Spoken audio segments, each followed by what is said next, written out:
Back to class. You'll recall we've started with decimal, with fractions, decimal, significant figures, and the rest. And we've treated fraction.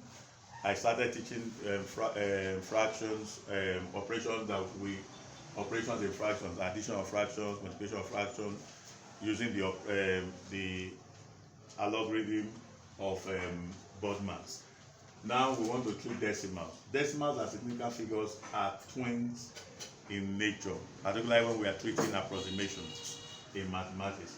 At times, the equation can be given to you when you are expected to leave your answer in two decimal places or three significant figures.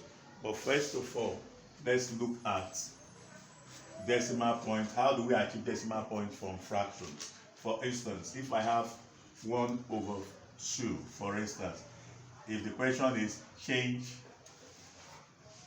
to decimal point, okay? So all I need to do is to use my long division method. My 1 is outside, my 2 is out. So can 2 go in 1? The answer is no. So what do? I introduce the decimal point and I add 0 here. How many 2 can I see in 10? That's 5. So because 2 times 5 is 10, so 5 will be here. So that gives me 0, 0. Therefore, my 1 over 2 is now saying 0.5. At times in fraction, you are given a question and you have two whole number, 2 over 3, for instance. You check your options and the options are not in fractional form or mixed form. They are in decimal. You can see something that looks more like 2.667 or 2.66 as the case may be. Okay?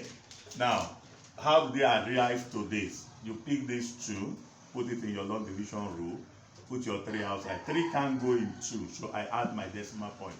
That makes here 20. Anytime I put my decimal point, I add 0 to the number inside the division line. So can 3 go in 20? Yes.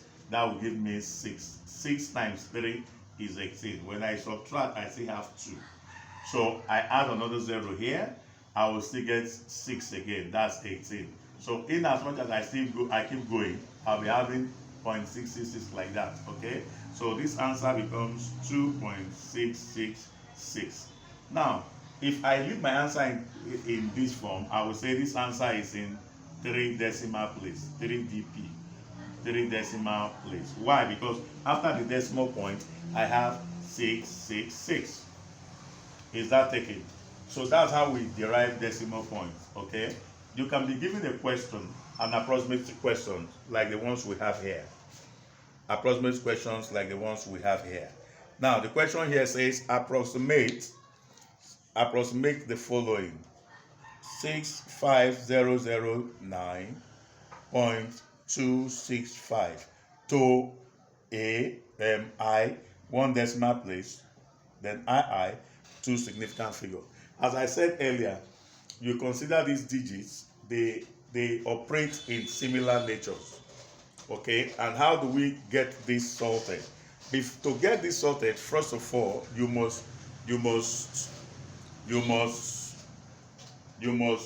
be sure that you understand how values are represented. Now, each values in maths from 1 moves 1, 2, 3, 4, 5, 6, 7, 8, 9. Halfway this way, between 1 to 10, we have 4, 4. The value number here is 5. So most times when we are approximating, depending on what the question is saying, if the question says 2 decimal place, if the question says 2 decimal place or 2 singular figure, we must pay attention to the last value given. The last value given, like this one now. The first question there. Okay, let me quickly clean this and we pick it up. Like the first question there, the question says approximate.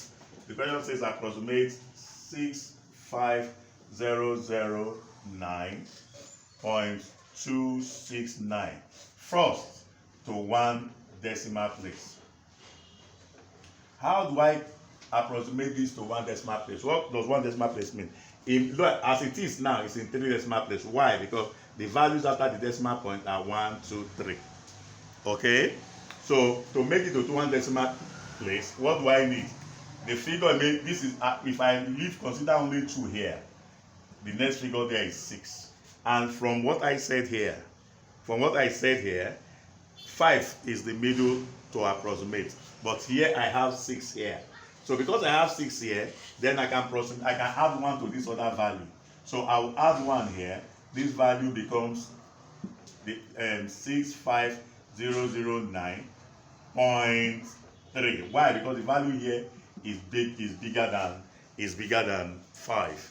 Okay, because 5 is the halfway of every figure before you get to another tens. Before you get to another tens, 5 is the halfway. Okay, so to 2 decimal place, that will be my answer. Do you understand? So please take note of that.